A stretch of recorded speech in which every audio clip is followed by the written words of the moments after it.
CNN مساء الخير.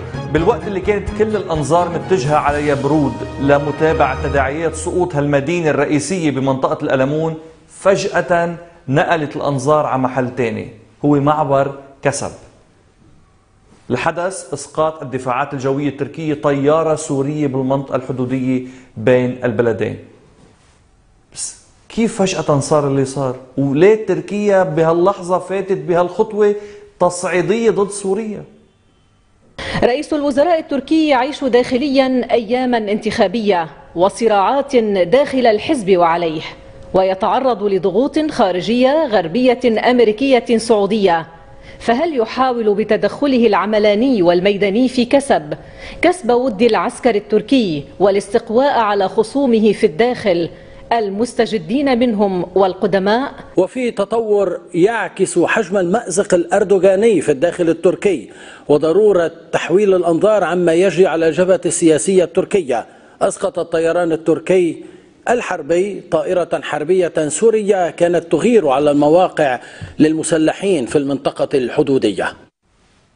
طيب إذا تسقيط الطيارات الأجنبية والمعادية وصفة منيحة لتنفيس الاحتقانات الداخلية بأي دولة، ووصفة ممتازة لمعالجة الأزمات السياسية لحكومة هالدولة، طيب إنه ليه ما الأسد بسقط له كم طيارة إسرائيلية من هالطيارات اللي فايتة طالعة بأجواء الشام؟ هو أحسن واحد لهالوصفة. ما هيك الطيارات الإسرائيلية عم تسرح وتمرح بالأجواء السورية. من ميلة مثل تركيا بنفس الاحتقانات الداخلية، بيعزز شوي معنويات هالجيش. بس أكيد الموضوع مش موضوع حسابات أردوغان الداخلية. بالنهاية هيدي سوريا دولة إقليمية عظمى، مش هين الواحد يسقط له طيارة هيك كيف ما كان، بس إنه شو كرمال حسابات داخلية. بالنسبة لما حصل في الشمال، هذا ليس مؤشر على أن تركيا لديها القدرة على أن تشن عدوانا أو حربا على سوريا، بل أنا أقول بشكل مختلف عن هذه الرؤية بأن هناك خوفا من أن يكون هذا العمل الذي أقدمت عليه المجموعات المسلحة في كسب وبدعم من تركيا وبهذا التدخل المباشر والعدوان المباشر أن يورط الأطلسي في عمل لا طاقة للأطلسي على التدخل وعلى أن تنجر إلى مواجهة وحرب ربما تتوسع لتكون حربا عالمية، وربما روسيا تنتظر هذا الخطأ أو هذا التورط لتبرر عملا ضد الأطلسي لأن الأطلسي عاجز. إيه بس لما تقول هناك خوف من توريط الأطلسي، مين اللي خايف تحديدا؟ إنه المفروض يكون توريط الأطلسي بحرب لا قدرة له عليها دهباية للنظام، انه خليه يتورط ويتبهدل. واذا الروس ناطرين هيك خطأ ليربوا الاطلسي، هذا الخطأ وقع واعطى موسكو الفرصة اللي ناطرتها. بعدين ليه تركيا اصلا بدها تجر الاطلسي؟ واذا الكابتن علي مقصود بيعرف انه الاطلسي مش قد الحمل، يعني مينيموم يكونوا الاتراك كمان بيعرفوا هالشيء. ليه تركيا بدها تورط الأطلسي بهالجرصة؟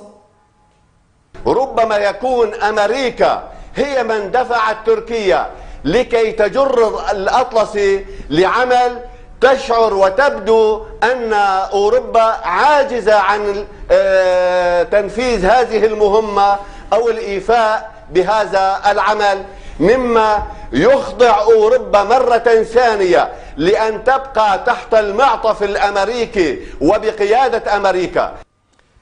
انك هين يا علي، شيطان يا علي. بس الأمريكان جزء من الأطلسي يا علي. يعني الأمريكان بدهم يورطوا حالهم بالحرب لا تكون أوروبا تحت القيادة الأمريكية. ليك بس تعرف، والله الأمريكان بيعملوها وبيعملوا بيها كمان. الأمريكان رجعوا فكروا فيها، حرضوا تركيا لتسقط طيارة سورية ويورطوا الأطلسي بالحرب. إيه شو كمان يا علي؟ في حدا غيرك عنده معطيات؟ من الواضح تماما أنه أردوغان يريد أن يقول للمشغل الأمريكي أنه ما تزال في حوزة أوراق أنا أستطيع لساني شغال أن أقدمها يعني في خدمتكم. نعم. شو عنده غير هذا التحرش بسوريا؟ لا لا لا لا لا لا لا، أنه لك ما بقى معروف توريط مين بمؤامرة مين. الدكتور أنديل بارت 2 طلع معه أنه الأتراك من تلقاء نفسهم عم بيقدموا خدمات للأمريكان، عم يعملوا ستريبتيز للأمريكان، مش انه الامريكان طالبين منهم هالشي. بس لحظه خيي، هلكتوني بهالنظريات، واحد انه الامريكان دافشين الاتراك، وواحد لا الاتراك عم يستدرجوا الامريكان. انتوا حلفاء سوريا، في دوله اعتدت على سوريا، خي ليش شاغلين حالكم بنظريات فلان شو بده وفلان شو قصده ولا ما فهمت. لازم يكون همكم سمعة سوريا وقيمة سوريا. لازم تكونوا هلا عم بتناقشوا بالرد السوري، كيف هالدولة الإقليمية العظمى رح ترد. الخارجية السورية اعتبرت أن ما قامت به الحكومة التركية عدوان عسكري غير مسبوق وغير مبرر ضد سيادة الأراضي السورية.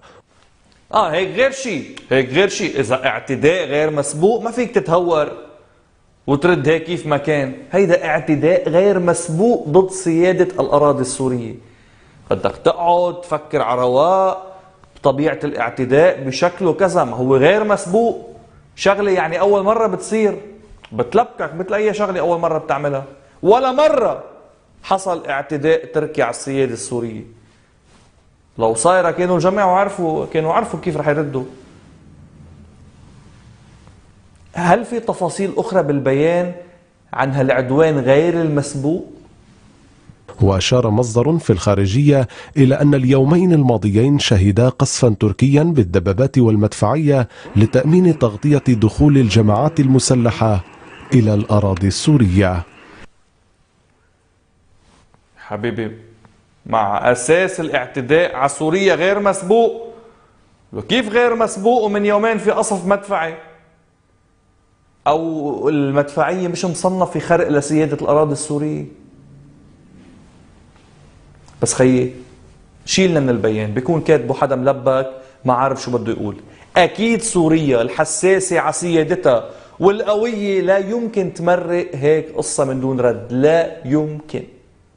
من المعلوم بأن القيادة ستتصرف بالشكل الذي يجعل من هذا العدوان موقع لا يمكن لحكومة أردوغان أن تندم، لأنه لن يبقى أمامها حتى للندم. ستكون النتيجة وتداعيات هذا العمل كبيرة جدا وخطيرة جدا على حكومة العدالة وأردوغان. يا مجنون ما تتهور، بدنا نروق يا علي، بدنا نروق. هيئتك عن جد ناطر الأطلسي مناطرة ليغلط. هدي خود نفس وروق يا علي. من كلها طيارة سقطت، ماشي الحال. شو ندم وما ندم وسينتهي. انه بشو كان فكرك ترد؟ وسوريا قادرة على أن تمنع أي طائرة عسكرية وطائرة بدون طيار وحوامة من أن تطير حتى بالقرب من الحدود السورية. يجب أن يعلم الجميع بأن سوريا تملك منظومة دفاع جوي لا تملكها أي دولة في المنطقة، وهي قادرة على إسقاط الطائرات على مسافة 300 كيلومتر من الشواطئ ومن الحدود السورية. وأيضا لدى سوريا قوة صاروخية قادرة على أن تدمر أكثر من 3 مدن في أي دولة خلال ساعتين. ما تتهور يا علي، ما تتهور. روق بعدين علوش. في كل هالامكانات، ولا مره مثلا حلقت لها شي طياره اسرائيليه على بعد 300 كيلومتر من الشواطئ السوريه؟ انه ليه ما تمرجلتوا عليها يا علي؟ بس تعرف معك حق، الطيارات الاسرائيليه عم تقرب اكثر من هيك، اكثر من 300 كيلومتر. مرات بطيروا ديريكت فوق قصر الرئيس الاسد. والجيش السوري مثل ما بتعرف اختصاصه الأجسام الطائرة على بعد 300 كيلومتر من الشواطئ، يعني ما بيعرفوا يتعاملوا مع شيء ثاني.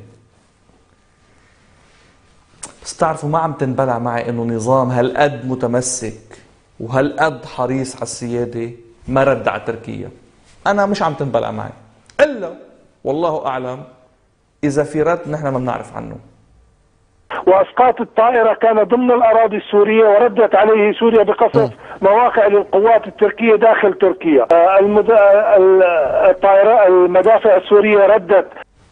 قرر يا شريف قرر، المضادات ولا الطائرات ولا المدافع السورية هي اللي ردت يا شريف؟